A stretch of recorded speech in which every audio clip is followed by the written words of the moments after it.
Have you ever thought about what it will really be like when you're in your late 70s, your 80s, maybe even beyond? Not just the physical changes, but the deeper, often unspoken realities of that final chapter of life. It's a phase many of us look towards with a mix of curiosity, apprehension, and sometimes outright fear. Society often paints a picture of either decline or endless golden years. But the truth, as it often does, lies somewhere deeper, and it's less discussed. There are certain shifts, certain insights that emerge specifically after 75 that fundamentally change how you experience the world, time, and yourself. These aren't always easy to talk about, but understanding them isn't morbid, it's empowering. It allows you to navigate these years with more clarity, peace, and intention. In this video, we're going to explore 5 hidden truths about life after 75. Things every senior really must know. Not to fear, but to live more fully. Watch to the end for something that will surprise you. Let's start with the first hidden truth. And it's one that profoundly impacts how you perceive everything. The nature of time changes completely. You might hear people say as they get older, "Oh, time flies." And that's true in a way. The days can seem to zip by, maybe filled with appointments, errands, or just the rhythm of your routine. But simultaneously, there's a stretching of time, a deepening of moments, and a paradoxical sense of both urgency and slowing down. Think about it. When you were younger, a year felt like an eternity. School holidays stretched out forever. Planning for retirement seemed impossibly distant. Now, the years might blur into each other, significant anniversaries arriving startlingly fast. But alongside this, there's an increased awareness of the preciousness of each day. Each hour, the mundane walk in the park might feel richer, the conversation with a loved one more profound. This creates an interesting tension. There's an urgency that wasn't there before, an understanding that your time is finite and you want to make the most of it, to experience joy, connection, and purpose. Now, you might feel a pull to finally do that thing you always put off, or to mend that relationship that's been strained. But this urgency isn't the frantic rush of youth. It's a calm, focused desire to be present, to savor. The slowing down happens internally. You might find less tolerance for rushing, for superficiality. Your pace of life might naturally decelerate, not just physically, but mentally and emotionally. You're less likely to be chasing the next big thing and more likely to find contentment in the small, everyday wonders. This shift in the perception of time is a profound truth of life after 75. It impacts your decisions, your priorities, and how you spend your energy. It's about realizing that while the clock is ticking, the quality of the time you have becomes infinitely more important than the quantity or the pace. Understanding this allows you to consciously choose how you want to spend your moments, leaning into presence and meaning rather than feeling swept away by the remaining time or bogged down by the past. This change in how you relate to time naturally leads us to the second hidden truth. The bucket list fundamentally transforms. When you're younger, a bucket list might be filled with adventurous trips, career milestones, accumulating wealth, or achieving public recognition. It's often outward-facing, driven by societal expectations or personal ambition. But after 75 for many, those things lose their central importance. The desire for skydiving or climbing Everest might fade, not just because of physical limitations, but because the internal landscape has shifted. The new bucket list is often far simpler, far more personal, and deeply rooted in connection and internal peace. It's less about doing extraordinary things and more about finding the extraordinary in ordinary things. It might be about spending quality time with grandchildren, tending a garden, reading cherished books, reflecting on your life journey, making peace with past regrets, or simply enjoying a quiet morning with a cup of tea. External validation matters less and less. the need to impress others, to prove yourself, to keep up with the latest trends. Much of that pressure dissipates. What takes its place is a deep-seated desire for authentic connection, for comfort, for meaning, and for contribution in ways that feel true to you now. You might find immense satisfaction in passing down family stories, mentoring a younger person, volunteering for a cause you care about, or simply being a source of love and stability for your family. This shift isn't about giving up on life. It's about refining what life is about. It's about understanding that true fulfillment at this stage often comes from within and from meaningful relationships, not from external achievements or possessions. It's a quiet, powerful reorientation towards what truly nourishes the soul. Ignoring this truth can lead to feeling lost or disconnected, trying to cling to old goals that no longer resonate. Embracing it allows for a profound sense of peace and purpose found in the richness of your inner world and your closest connections. Now that we've touched on how time feels different and what truly matters, let's delve into something that becomes surprisingly crucial as you navigate these later years. Building on that shift in priorities, the third hidden truth is this: after 75, you become a relentless curator of your world. This isn't just about tidying up your house. Although that can be part of it, it's about actively and sometimes fiercely deciding what and who you want to spend your precious remaining time and energy on. Think about your younger years. You might have felt obligated to attend every social event, maintain dozens of acquaintances, keep up with all the latest news, or hold on to possessions with sentimental value, even if they cluttered your space and your mind. After 75, the tolerance for anything that doesn't genuinely bring you joy, peace, or connection tends to diminish significantly. You start pruning. You might find yourself saying no more often to invitations or commitments that feel draining. You might naturally gravitate towards a smaller circle of close, supportive friends and family, letting more superficial relationships fall away without guilt. Your possessions might start to feel like burdens rather than treasures, prompting a desire to downsize, declutter, and simplify your living space. This isn't just about making things easier physically. It's about making space emotionally and mentally for what truly matters now. It's about recognizing that your energy reserves, while still significant, are best spent intentionally.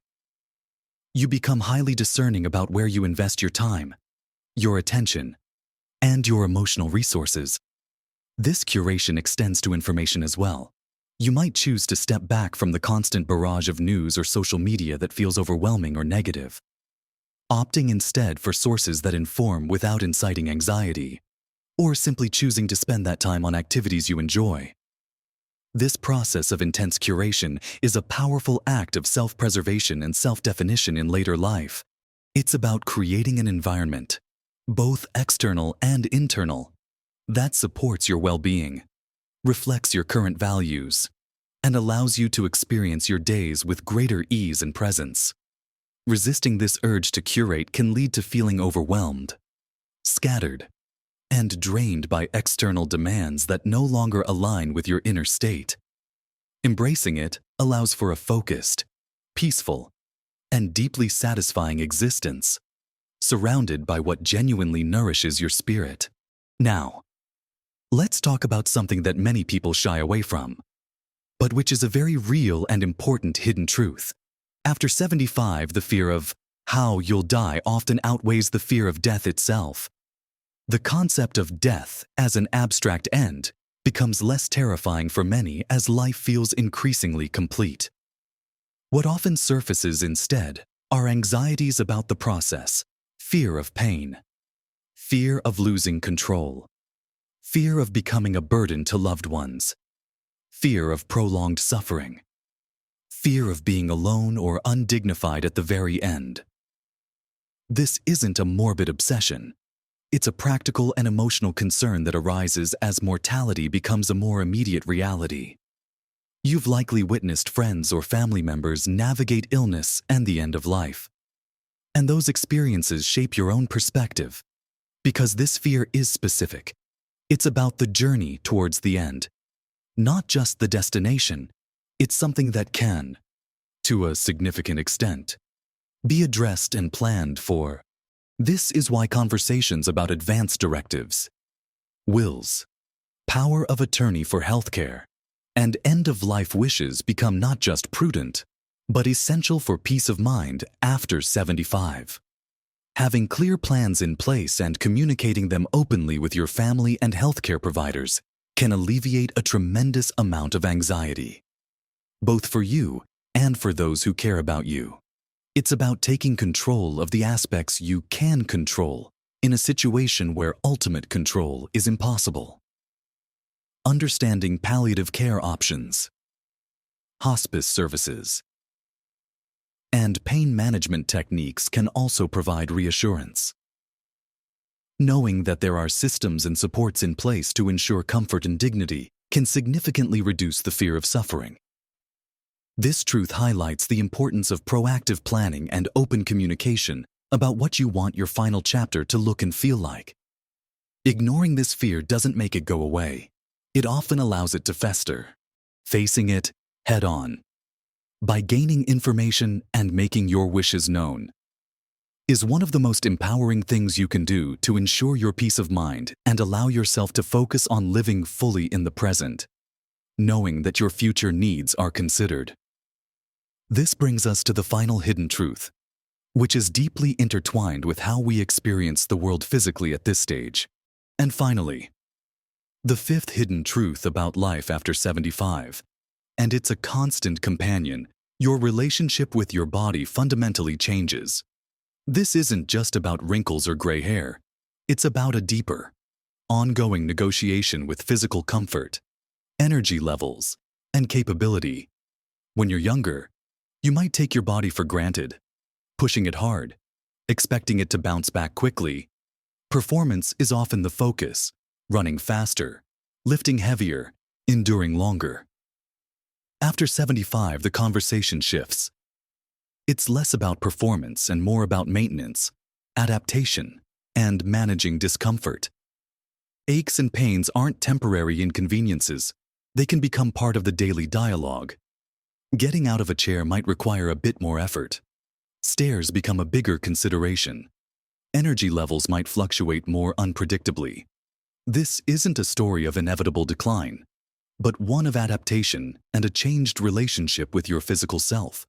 You become acutely aware of your body's needs and limitations in a new way.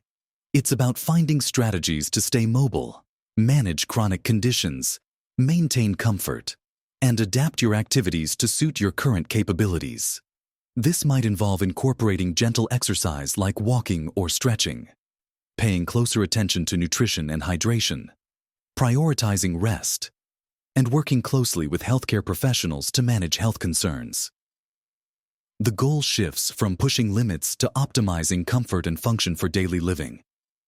Acceptance becomes a key part of this relationship. Accepting that your body operates differently than it once did, without judgment, is crucial for maintaining a positive outlook and preventing frustration. It's about appreciating what your body can still do and finding joy in modified activities rather than mourning past abilities. This truth encourages a gentler, more compassionate relationship with your physical self. Ignoring the signals your body sends can lead to unnecessary pain or injury. Listening to it, adapting, and caring for it with kindness is essential for maintaining quality of life and independence for as long as possible. Understanding this allows you to work with your body rather than against it, finding new ways to experience physical well-being and continue engaging with the world around you. So, we've looked at how time changes, how your priorities shift, how you become a master curator of your life, the importance of facing the fear of how, and how your relationship with your physical body evolves. These aren't always the things you see discussed openly, but they are real, significant aspects of navigating life after 75. Understanding them isn't about dwelling on the negative. It's about gaining clarity and empowerment for this unique and valuable stage of life. It's about recognizing that these years aren't just an epilogue. They are a distinct and meaningful chapter with its own rhythm, challenges, and profound joys.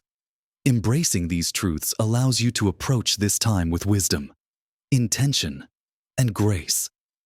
Remember, every stage of life has its lessons and its beauty, and the later years are no exception. By understanding these hidden realities, you can live more authentically, make choices that truly align with your deepest values, and find profound peace and contentment. This is your life, right now, and you have the power to shape how you experience this incredible phase. Don't be afraid to talk about these things with loved ones or to seek information and support. You are not alone in these experiences. I hope exploring these points has given you something to think about, maybe even brought a sense of recognition or relief. What resonated most with you? Have you experienced any of these shifts yourself? Share your thoughts in the comments below. Your experiences are valuable and can help others. If you found this video helpful or insightful, please give it a like. It helps the channel reach more people. And subscribe for more videos that offer perspective and encouragement for living your best life at every age.